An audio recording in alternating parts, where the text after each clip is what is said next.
ಈಗ ನೋಡ್ರಿ ವಿಜಯಪುರದಾಗ ಅನ್ನಪ್ರಸಾದವನ್ನು ಮಾಡಿದ್ವು ಇನ್ನು ಸ್ವಲ್ಪ ರೆಸ್ಟ್ ಮಾಡ್ತಾರೆ. ರೆಸ್ಟ್ ಮಾಡಿ ಇಲ್ಲಿಂದ ಮತ್ತೆ ಹೋಗ್ಬೇಕ್ರಿ ಮುಂದೆ ಎಲ್ಲಿಪ್ಪ ಅಂದ್ರೆ ಗಂಗನಪಳ್ಳಿ ರೀ.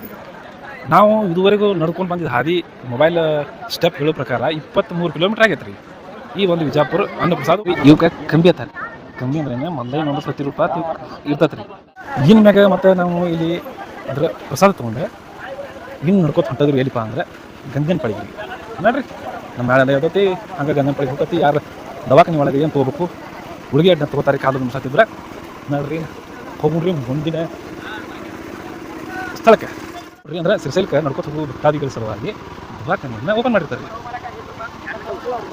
ನೋಡ್ರಿ ಇಲ್ಲಿಂದ ಒಂದು ಗಂಗನಪಳ್ಳಿ ಅಂದ್ರೆ ಒಂದು ಸುಮಾರು 10 ಕಿಲೋಮೀಟ್ರ್ ಇರ್ಬೇಕು ರೀ. ನೋಡಿರಿ 10 ಕಿಲೋಮೀಟ್ರ್ ನಡೆದ ಅಲ್ಲೇನು ಮಕ್ಕೋತಾರೋ ಅಥವಾ ಏನಿಲ್ಲೋ ಅನ್ನೋದನ್ನು ನೋಡ್ರಿ.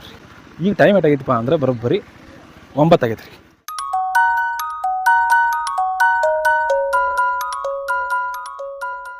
ನೋಡ್ರಿ ಟೋಪಿ ಹಾಕೋಬೇಕಾಗಿತ್ತು. ಯಾಕಪ್ಪ ಅಂದ್ರೆ ಇನ್ನು ಮ್ಯಾಗ ಬಿಸಿಲು ಚಲೋ ಆತ್ರಿ. ಟೈಮ್ ಆಗೈತಿ 9 ರೀ. ಬಿಸಿಲು ಚಲೋ ಆಗೈತೆ ರೀ. ಇನ್ನು ನಡ್ಕೊ ತಲಿತಾನೆ ಹೋಗ್ತಾನೆ ಹೋಗ್ಬೇಕು. ಆಮೇಲೆ ಅವರೆಲ್ಲ ಮಾಡಿ ಎಲ್ಲಿ ರೆಸ್ಟ್ ಮಾಡ್ತಾನೆ ಆಗ್ತೈತಿ ಅಲ್ಲಿ ರೆಸ್ಟ್ ಮಾಡ್ಬೇಕ್ರಿ. ಬಿಸಿಲು ಚಲೋ ಆಗೈತಿ. ಹಿಂಗೆ ನಡ್ಕೋತ ಮುಂದೆ ಹೋಗುವಾಗ ನಡ್ಬಾರ್ಕ ಮಲ್ಲಯ್ಯನ ಹಾಡ ಹಾಡೋರು ಒಬ್ರು ಸಿಕ್ಕರು ಭಕ್ತಾದಿಗಳು ಕೇಳಿ ಹಾಡ.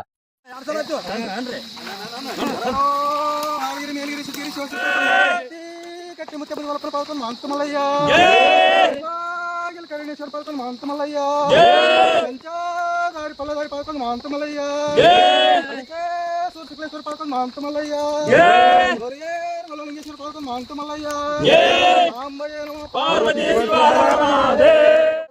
ಬಲ್ಲಿದನೋ ಚೆನ್ನಮಲ್ಲ ದೇವರಿಗೆ ಬಡಿಯ ಬಲ್ಲಿದನೋ ಚೆನ್ನಮಲ್ಲ ಬಂಗಾರ ಗುಡಿ ಬೋಳ ಮಲ್ಲ ನಂಬಿದ ಭಕ್ತರಿ ಕಾಣಲ್ಲ ಎಲ್ಲಿ ನೋಡಿದರೂ ತಾನಲ್ಲ ನಂಬಿದ ಭಕ್ತರಿ ಕಾಣಲ್ಲ. ಇನ್ನು ಮುಂದೆ ಬರೋದು ಯಾವಪ್ಪ ಅಂದ್ರೆ ಗಂಗನಪಳ್ಳಿ. ಈ ಗಂಗನಪಳ್ಳಿ ವಿಶೇಷತೆ ನನಗೆ ಅಷ್ಟು ಮಾಹಿತಿ ಇಲ್ರಿ. ಆದ್ರೆ ಇಲ್ಲಿ ಏನು ನೋಡಿಲ್ಲ ಮಾಡೋದು ರಾತ್ರಿ ಹೊತ್ತು ಯಾರು ಬರ್ತಾರಲ್ಲ ಬಂದವ್ರಿಗೆ ದುಡ್ಡು ತೊಗೊಂಡು ಮಕ್ಕಳಕ್ಕೆ ತಟ್ಟು ಕೊಡ್ತಾರೆ. ಒಂದು ತಟ್ನ್ಯಾಗ ಆರಾಮ್ ಮಕ್ಕೋಬಹುದು. ಹಂಗೆ ಇಲ್ಲಿ ಮುಂದೆ ಅನ್ನಪ್ರಸಾದನೂ ಇರ್ತೈತೆ ರೀ. ಇಲ್ಲಿ ಅನ್ನಪ್ರಸಾದವನ್ನು ನಾವು ಕೂಡ ಮಾಡ್ಕೊಂಡು ಮತ್ತು ಇಲ್ಲಿಂದ ಮುಂದೆ ಹೋದಿವಿ. ಅನ್ನಪ್ರಸಾದ ತೊಗೊಂಡ್ರೆ ಮತ್ತು ಮುಂದೆ ಅದು ಜಾಗ ಬಿಟ್ಟಿದ್ವಿ. ಇನ್ನು ಮುಂದೆ ಎಲ್ಲಿ ಹೋಗೋದಪ್ಪ ಅಂದ್ರೆ ದಂಗ ಮಲ್ಲನ ಬಾಯಿ ಅಂತಾರೆ. ಒಂದು ಸಿದ್ದು ಬಾಯಿ ಇರ್ತೈತಿ ಅಲ್ಲಿ ಹೋಗ್ಬೇಕ್ರಿ. ಇನ್ನು ನೋಡ್ರಿ ಅಲ್ಲಿ ಹೋಗ